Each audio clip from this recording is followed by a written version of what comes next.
Namaskar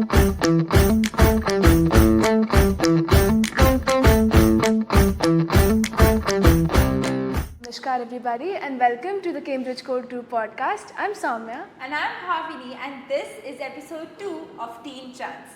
So in the very first episode, we talk about the generational gap, the miscommunication between millennials, Gen Zs and Gen Alpha. But what is that one thing which connects all of the generations? Okay, it is cartoons, obviously. Like my brother, he's obsessed with Shin-chan. So was I, and so was my younger sibling. I still am obsessed with Shin-chan.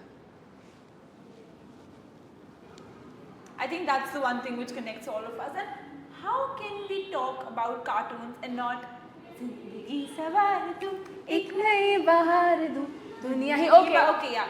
Because if this continues, it will convert into a concert. Okay, while we are on cartoons, did you watch Hannah Montana when you were little? Yes. Okay. Oh my God. Do you remember her wardrobe? The revolving one? Yes. Okay, you get it. The amount of times me and every single one of my friends wanted to have that is like unbelievable.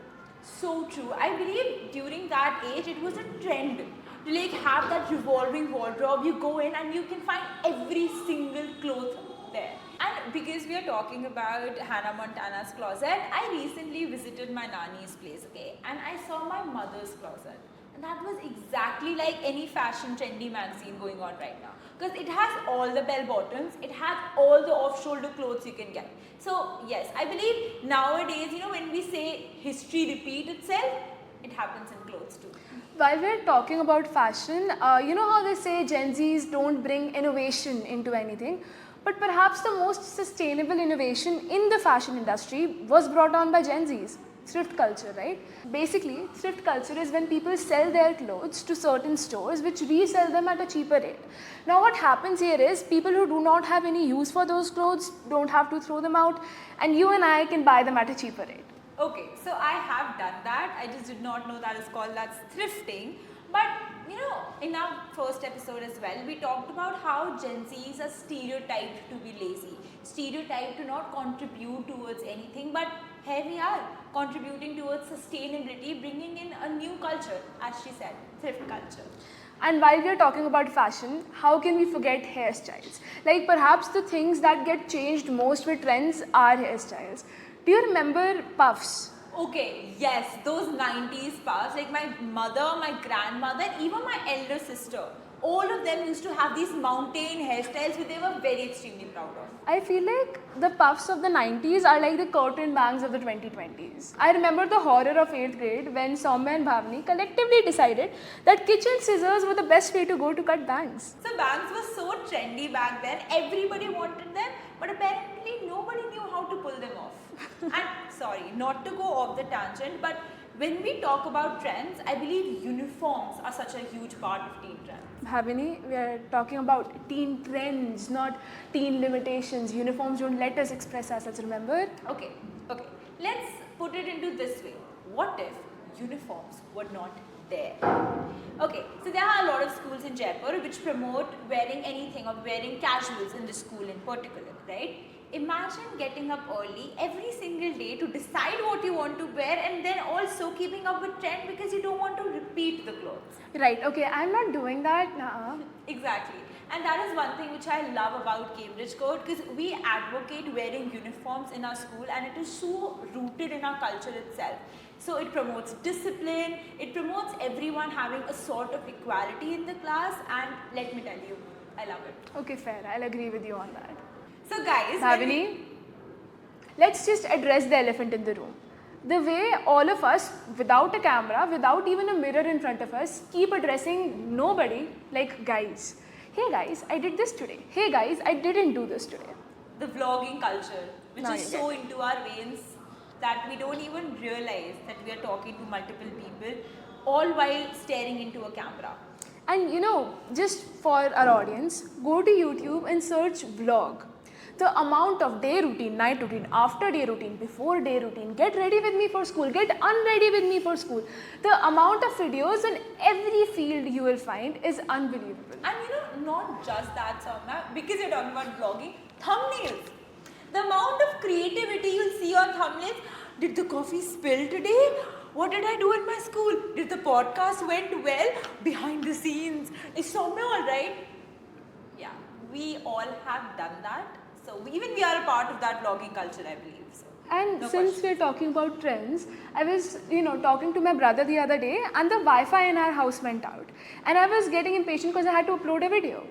My brother tells me that when he was younger, to get any sort of internet on their devices, they had to like physically go to a stationery shop and buy this little ticket sort of thing called a scratch card, and had to like scratch it off and type a number to get 1 GB of data. A day, right? So okay, that's No, something a month. And then they had to Okay. sit through, even to play a single YouTube video, they had to go to like a cyber cafe or something. that is a struggle. To imagine how did they sat through all the buffering of YouTube or all the uploading of Facebook photos. Let's take a pause to all the lives lost to YouTube buffering. Yeah. Sama, because we are talking about vlogging, how can we forget food vlogs?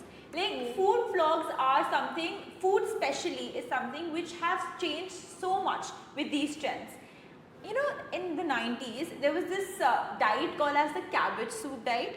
Now with the Gen Zs, we have the keto diet, and I believe in Gen Alpha as well, we'll be, introducing any sort of diets anymore. But Bhavini, the one thing that brings us all together, say it with me now, Chole Bhature. No wonder my brother has so much patience. So true. I mean, when we are talking about vlogging, how can we forget food vlogs? Because food is something which has changed so much with these trends. You so, decide. I mean, we do agree that although there are a lot of differences in our generations, there are tiny bits in our life which does join us all together, just like a thread. The other day, I was scrolling through Instagram and I saw this ad. And it was genuinely very interesting to see it, till the point that I didn't even realize it was an advertisement. Which made me think about how even marketing has changed with the trends. It is more so about what the audience wants to see now, rather than what is the norm. Exactly. Even I saw something really similar to that. So there's this hair care brand online, and the way she promotes it, she's a millennial, but the way she catches attention of all the Gen Zs. She tries on every single one of her hairstyles, and it is beautiful to see that, as you said, how even trends have influenced the marketing style, or even, the way entrepreneurs cater to their audience. And not just that, even at Cambridge Court, every single student is working towards what they want to do for their future. And for an example, So I have a non-profit organization called Utsaah, and it works towards the youth development. We talk about mental health, we talk about EQ development and how to contribute towards our society. It's something which the Cambridge Court family and my counselors have worked so evidently with me as well, and I'm so grateful. But enough of me. Let's talk about slangs. Because I am so unaware of them, but somehow the Gen Zs, Gen Alpha and Millennials are still connected with those words. I always thought slangs were something very specific to the Gen Zs. But then the other day, I was sitting with one of our juniors and I didn't understand half of what she said. And now to bring our episode to a conclusion, I think yes, there are multiple things which are different in all three of the generations, but there are also few things which connects us all together. Be it Chole Bhature, be it Rajma Chawal. Be it Virat Kohli. Yes. And see you in the next episode. Bye.